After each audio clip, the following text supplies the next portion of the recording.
Yəqin bugün Yoktu. səhər Aha. bu bağçadan keçmisən, soruşursan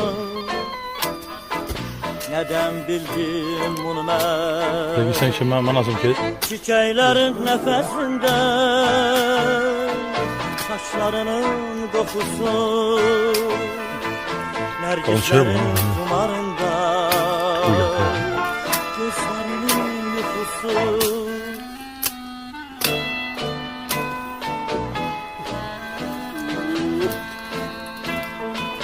Kuşların nəğməsində sesinin ahengi var. Yok dedik gözle göre.